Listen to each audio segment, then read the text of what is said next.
Modi is finally facing the heat of the tariff. He has called on Indian citizens to stop using foreign-made products and instead support local industries. His remarks came after US President Donald Trump imposed a 50% tariff on Indian goods, worsening trade ties between the two countries. Modi emphasized that many everyday items used by Indians are foreign-made and urged Indians to switch to Indian products. He tied this appeal to the long-standing Swadeshi tradition and his government's Self-Reliant India campaign.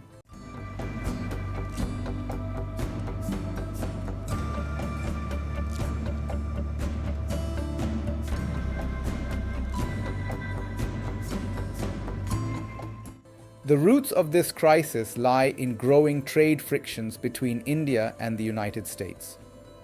Earlier, in 2025, Washington had already imposed a 25% tariff on Indian imports.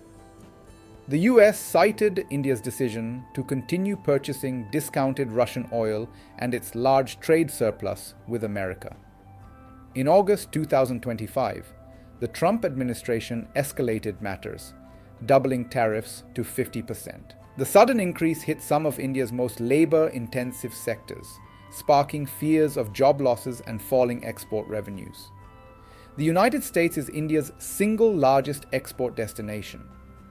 In the financial year 2024 to 2025, India exported goods worth around $87 billion to the US. About 55% of these exports now fall under the 50% tariff regime. In practical terms, this means that Indian products have become much more expensive in the American market compared with those from competitors like Vietnam, Bangladesh, and Mexico. As a result, buyers are already shifting orders away from Indian suppliers. Trade data shows the immediate impact. In July 2025, India's exports to the US were valued at $8.01 billion. By August, just a month after the tariff hike, the figure had dropped to $6.86 billion, a sharp decline of over 14%. India's merchandise trade deficit for August narrowed slightly to $23.1 billion, but this was due to reduced imports, not an improvement in export performance. Economists warn that if the tariffs continue through the rest of the year, India could lose billions in export earnings. The economic consequences go beyond trade figures. Analysts estimate that the new US tariffs could shave 0.5 to 1 percentage point off India's GDP growth in the current fiscal year. For a country targeting growth of around 6.5% to 7%, such a reduction would be significant. The hardest hit sectors are those that employ large numbers of workers.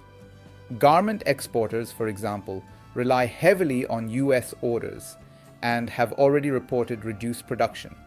For small and medium enterprises, the steep tariffs could lead to layoffs and closures if foreign buyers continue to pull back.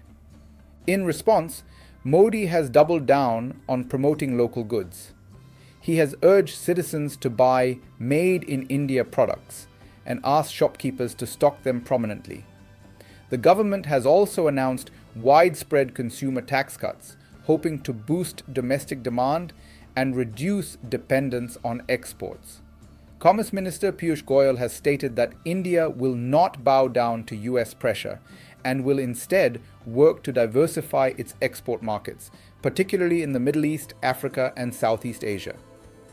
Negotiations between Indian and US officials are expected in Washington, but no breakthrough has yet been announced. The political message is clear. Modi wants to turn an external challenge into an opportunity to strengthen India's self-reliance. However, critics point out that the timing shows India is under pressure. Modi has spoken of self-reliance India since 2020, especially during the COVID-19 pandemic, but his latest appeal carries a sense of urgency. For years, his government downplayed the risks of overdependence on the US market and even deepened ties with other powers such as China. Now, with American tariffs cutting into India's key export sectors, the push for Swadeshi appears more reactive than proactive. The outcome will depend on whether India can successfully redirect trade and boost local consumption without sacrificing growth. For now, the numbers show that India is indeed feeling the heat, and Modi's response is shaped as much by necessity as by long-standing policy. Will Modi bow down, or will he make his way through? Only time will tell.